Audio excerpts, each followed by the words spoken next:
Access to hospital care for kids in the United States is getting harder to find, especially for those in rural areas. A growing number of pediatric inpatient units are closing their doors, forcing a quarter of U.S. children to travel farther to get the closest care.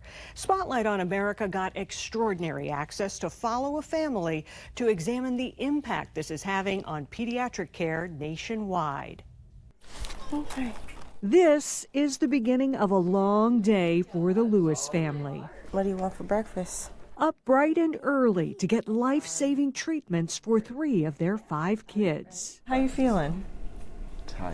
Tired. It's early in the morning, huh? They made the hour-and-a-half drive late last night from their home in Gary, Indiana, to Beacon Children's Hospital in South Bend. We shouldn't have to drive 60 miles out of the way to get the care we need. It should never come to this. You ready for this blood transfusion today? You've been through that before? Yeah. 15-year-old Marvin, 9-year-old Nadia, and 8-year-old Kendra all have sickle cell disease, a blood disorder which has led to seizures, brain surgery, and regular blood transfusions at the hospital at least once a month. That's a lot. Yes. I would travel as far as I need to travel for their health, but if it was closer, It would be a lot easier. yes. Sorry, you know. Beacon Children's is the closest hospital to their home where Yolanda's kids can get the level of care they need. You ready? On this day, Nadia having surgery to get a port put in for those blood transfusions. This one, right here. And Kendra and Marvin going to get their blood transfusions. How common is it to have families have to come from so far away to get care? It's a daily occurrence. Dr. Kate Dukevich is the medical director here at Beacon Children's.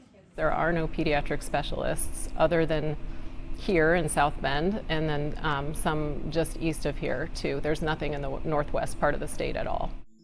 A study published by the American Academy of Pediatrics found pediatric inpatient units nationwide decreased by nearly 20% from 2008 to 2018, with a quarter of U.S. children now traveling farther to reach the nearest pediatric unit, especially those in rural areas. COVID accelerated what was already a crisis in declining pediatric beds. Many units closed and repurposed for adult care to handle the onslaught of sick, older patients. But even after the pandemic, many of those pediatric units never reopened.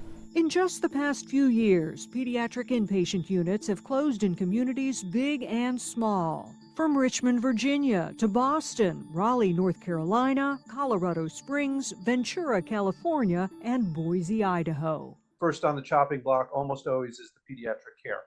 Dr. Daniel Rausch is former chief of pediatrics at Tufts Children's Hospital in Boston, which closed its inpatient pediatric unit in the summer of 2022. He has been outspoken about why so many are closing. It comes down to money.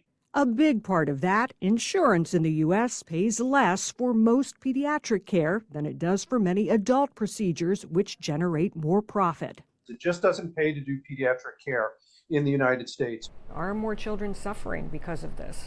I suspect the answer is yes, that children are suffering.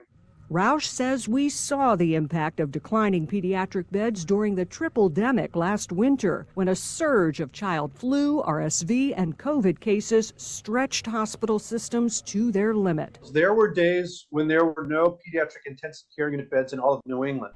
Definitely worried about the respiratory season this winter, yes, and I think it may have started today. At Beacon Children's in South Bend, Dr. Dukevich told Spotlight on America they are bracing for another hectic cold and flu season. We are full to bursting, and I mean, everybody's kind of on roller skates today. On the day we visited, their 24-bed unit was at capacity, forcing them to turn patients away. I can't accept anybody else. We don't have any beds. The Lewis family does their best to deal with the burden of traveling so far for care. I carry them, and they carry me. But it takes its toll. I don't want to be that weak link in a chain. If I break, then they'll be gone. Research shows critically ill children are 4 times more likely to die in hospitals that are not pediatric ready. A closer look at that problem in our next report. For Spotlight on America, I'm Angie Moreschi.